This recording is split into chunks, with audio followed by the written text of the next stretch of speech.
seja convosco. Proclamação do Evangelho de Jesus Cristo segundo Lucas. Glória a vós, Senhor. Naquele tempo, alguém do meio da multidão disse a Jesus: Mestre, diz-me ao meu irmão que reparta a herança comigo.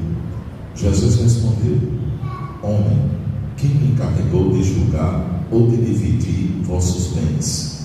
E disse-lhes: Atenção, tomai cuidado com todo tipo de ganância, porque mesmo que alguém tenha muitas coisas, a vida de um homem não consiste na abundância de bens. E contou-lhes uma parábola: a terra de um homem rico deu uma grande colheita. Ele pensava consigo mesmo: o que vou fazer? Não tenho onde guardar a minha colheita. Então resolveu: já sei o que fazer. Vou derrubar meus celeiros e construir maiores. Neles vou guardar todo o meu trigo, junto com os meus bens. Então poderei dizer a mim mesmo: meu caro, tu tens uma boa reserva para muitos anos. Descansa, come, bebe, aproveita. Mas Deus lhe disse: louco, ainda nesta noite pedirão de volta a tua vida. E para quem ficará o que tu acumulaste? Assim acontece com quem ajunta tesouros para si mesmo, mas não é rico diante de Deus. Palavra da salvação. Glória a vós, Senhor. Caríssimos devotos de São Domingos Sávio, hoje nós celebramos o 18º domingo do tempo comum.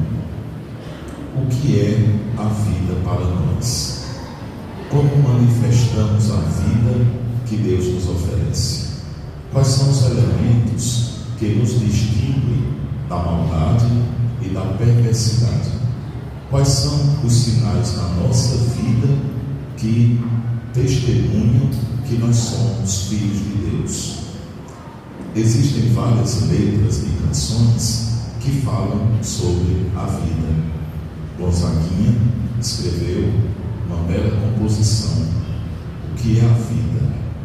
A vida é a liberdade. Para Gonzaguinha, a vida é a liberdade do homem diante das escolhas que ele faz. A vida, para Jesus Cristo, é seguir a vontade de Deus. Jesus mesmo afirmou: eu sou o caminho. Ainda bem que estão me ouvindo bem, graças a Deus. Então Jesus mesmo afirmou que Ele é a vida. Ora, nós temos aí várias escolhas. O que é a vida para nós? É aquela que o mundo escreve ou é aquela que Jesus nos convida a viver? Se Jesus é a vida, Ele é o caminho, Ele é a porta que nos leva para Deus. Então qualquer caminho diferente daquele de Jesus não nos produz vida, produz morte. Aqui no Evangelho que ouvimos, um homem chega para Jesus e pede que ele intervenha numa disputa de família. Diz ao meu irmão que divida a herança. Como dá dor de cabeça a herança, né? Como dá divisão, provoca ambição dentro da família a herança deixada pelos pais. Os irmãos se tornam inimigos e passam longos anos em conflito por causa do recebimento da herança ou do planejamento da divisão. E nós temos aqui um fato que não é diferente do nosso cotidiano, que a gente escuta as discussões, as brigas, as contendas e os conflitos que se dão em família por conta de herança. Aí Jesus se depara também com um caso de herança e diz: olha, eu não sou juiz, ninguém me colocou nessa posição. Por que esse homem procura Jesus? Porque naquela época não existia um tribunal como nós temos hoje organizado, com as leis definidas e claras. Naquela época de Jesus, quando alguém pregava a palavra de Deus, e a multidão seguia, essa pessoa era respeitada dentro da sociedade. E por Jesus ter uma grande multidão ao seu encontro, as pessoas viam nele um mestre.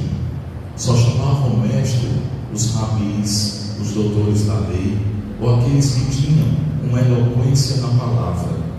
E em Jesus eles encontravam tudo isso. Então ele vai pedir pela pessoa respeitosa que é Jesus, que intervenha nessa situação. Jesus aproveita a ocasião e conta uma história. Um homem rico tinha uma grande colheita, e quando ele viu a colheita enorme, que os trabalhadores trabalharam, se esforçaram, deram sua vida pelaquela colheita, o homem pensou: onde é que eu vou guardar meu trigo? Os meus celeiros são pequenos, vou mandar destruir e construir maiores. Em ocasião alguma, esse homem rico pensou nos empregados, nos colaboradores, nos operários que o ajudaram a encontrar essa grande colheita. Para ele era somente eu, meu celeiro, meu dinheiro, minhas coisas, meus bens. Não soube dividir, construiu grandes celeiros e se esqueceu que a vida dele não pertencia ao domínio a ele. A vida que nós temos, ela é administrada por nós, mas a vida pertence a Deus. Se essa lógica do mundo, ela nos convida a romper com Deus, a gente pode imaginar que neste momento em que nós estamos celebrando a missa, existe um dono de mercantil, de uma bodega pequena, ou de qualquer comércio funcionando no dia de domingo. Qual é a mentalidade deles? Enquanto os outros fecham, o meu permanece aberto. É ganância, porque a ganância, ela corrompe o ser humano diante dos valores do céu. A ambição, o egoísmo, a maldade, o individualismo, o egocentrismo, tudo isso gerado pela ganância do homem, de sempre querer acumular bens. O que adianta para nós ter tanta coisa dentro de casa, se elas não vão para onde nós iremos depois da morte? Para que tanta roupa, tantos sapatos, tanta grandeza para a nossa vaidade humana, se não levaremos nada dentro do nosso caixão? Até uma dentadura de ouro o povo não deixa levar, né? Arranca logo o dente de ouro ou aquela obturação de ouro, e aí a pessoa vai sem nada. Então é preciso a gente revisar a vida da gente diante da palavra de Deus. Os bens materiais, eles nos são úteis, mas não devem exagerar na nossa vida. Eles não devem ser o nosso Deus. O dono do comércio que abre no domingo, dia do Senhor, o Deus dele não é o Deus da vida, é o dinheiro, é o acúmulo de bens. E essa pessoa nunca aproveita o que tem, porque trabalha de segunda a segunda, e quando morrer, quem vai usufruir os bens que ele acumulou? Alguém que não tem o esforço nenhum. Então é bom a gente revisar. Dia de domingo é dia do Senhor, é dia da família, é dia do descanso, é dia de estar com a família, ouvir o que a semana que passou, planejar a semana que começa, dar atenção à família, dividir o tempo com descanso e com uma boa conversa entre a família. É preciso a gente escolher o caminho que é Jesus. Aí Jesus continua e diz assim: assim acontece com todos os que juntam tesouros nesta vida. E quais são os tesouros do céu? Por que ninguém junta, acumula tesouros do céu?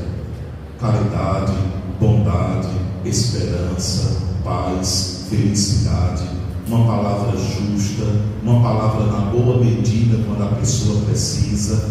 Por que os consultórios de psicólogos, psicanalistas, terapeutas estão superlotados, porque nós não encontramos entre nós palavras de acolhimento, palavras de generosidade.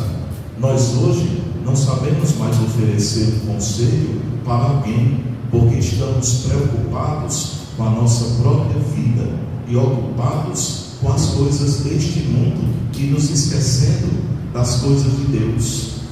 O que é a vida?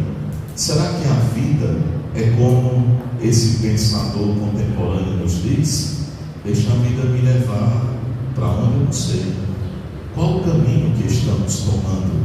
Qual é o rumo que estamos direcionando a nossa vida?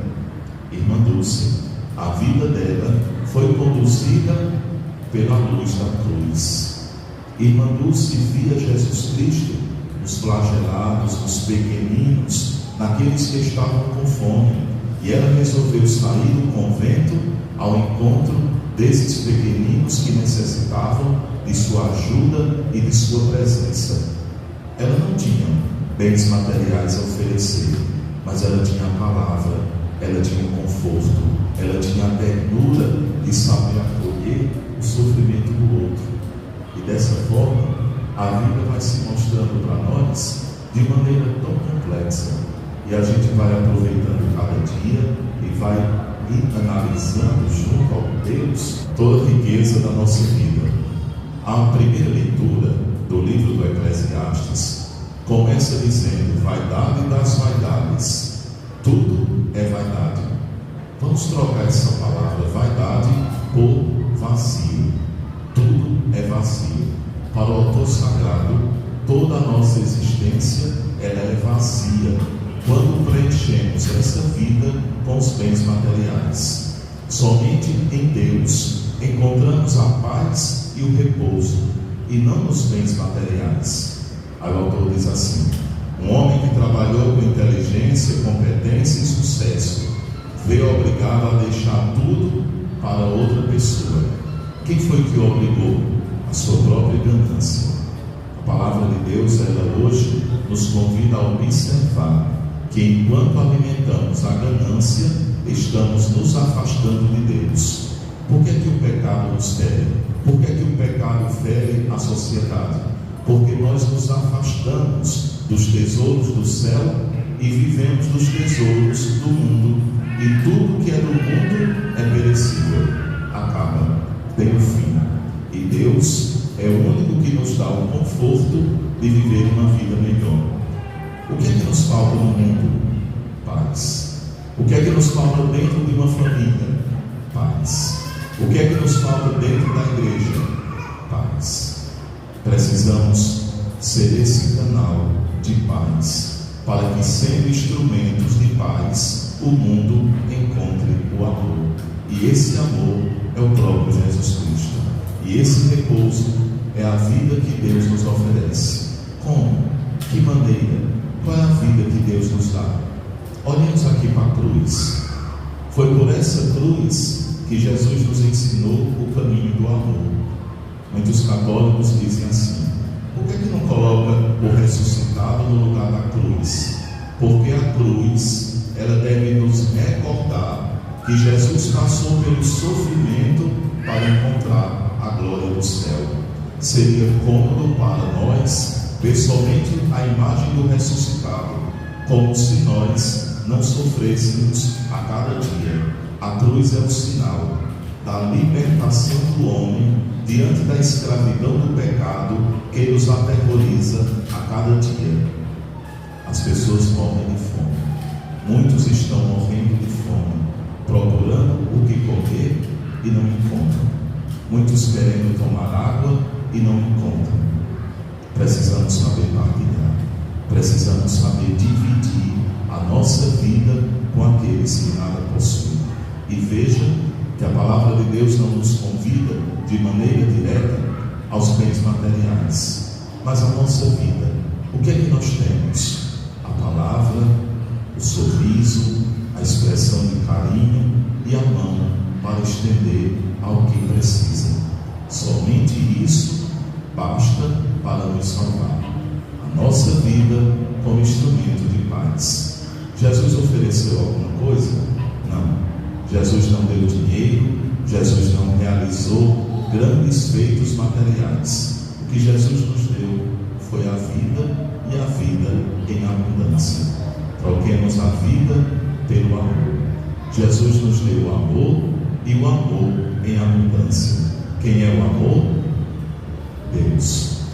Na carta de São João, ele deixa claro: Deus é amor.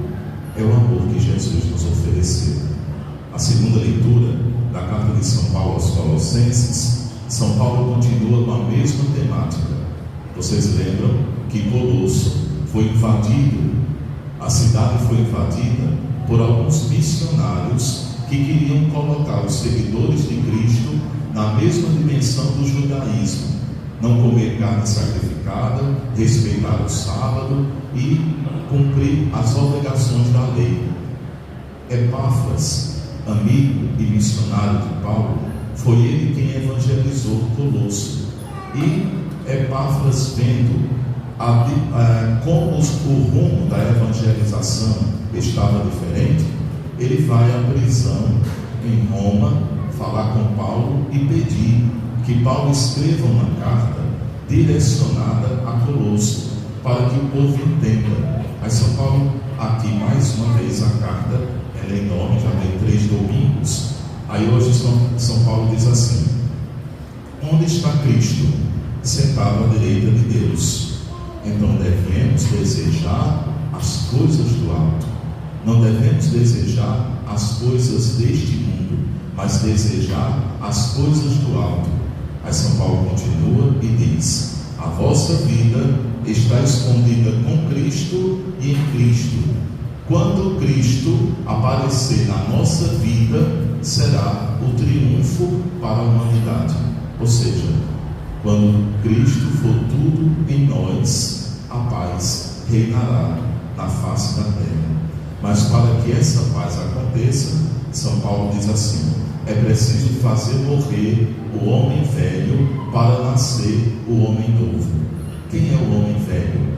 É aquele carcomido, aquele que vive do pecado, mas ama a Deus. Parece com a nossa identidade cristã. Amamos a Deus, mas testemunhamos as coisas do mundo. Estamos ainda vivendo no homem velho. Vou dar um exemplo mais claro. Uma família que busca o batismo de seu filho de 6 meses de vida tem mais 2 filhos, um de 5 e 8 anos. No dia do batizado, a família vem toda de branco, os padrinhos, os pais, a família, todo mundo vestido branco. Será que esse branco da pureza está dentro do coração dessa família? Ou somente na imagem da aparência, na preocupação com as coisas do mundo? Tem gente que chega na secretaria e diz assim: padre, é obrigatório a família usar branco? Quem foi que inventou isso?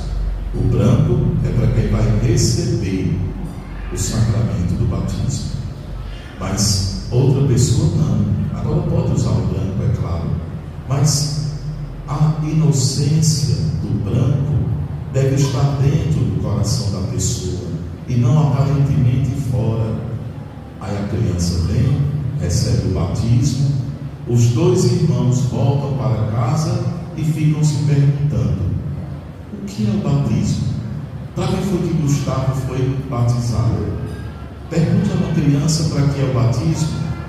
Nem nós adultos vamos resolver, porque fazemos do batismo um teatro. Colocar água na cabeça da criança, passar o óleo da unção e pronto. O batismo é a renovação do ser humano diante do amor de Deus. O batismo é a oportunidade que nós temos de renovar a nossa vida diante de Deus.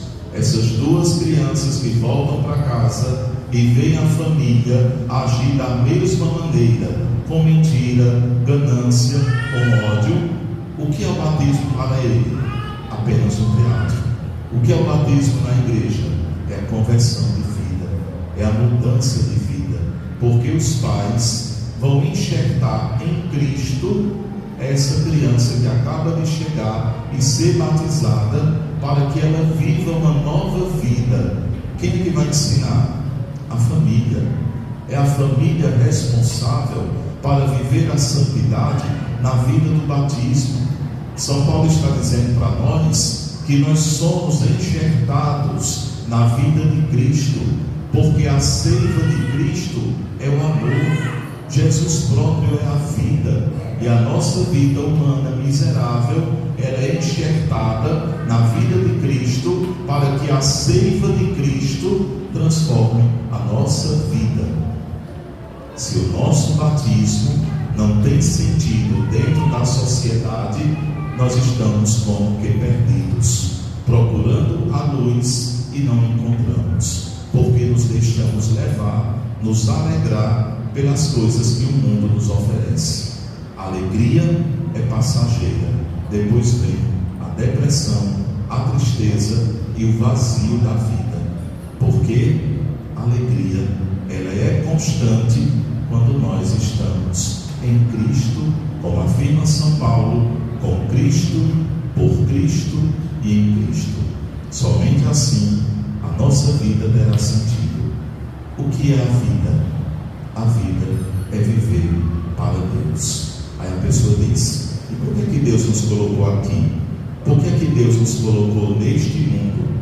Deus nos colocou neste mundo para que, experimentando o seu amor, possamos também retribuir o mesmo amor que Deus nos oferece. Mas pela ganância do homem, nós somos corrompidos pelo pecado, e aí vem o desastre de tanta maldade sobre a face da terra. Que São Domingos Sábio nos ajude a entender que a nossa vida está em Cristo e que a nossa alegria depende da decisão que tomamos de seguir a Cristo. Coloque a sua mão direita em direção à cruz e reze assim: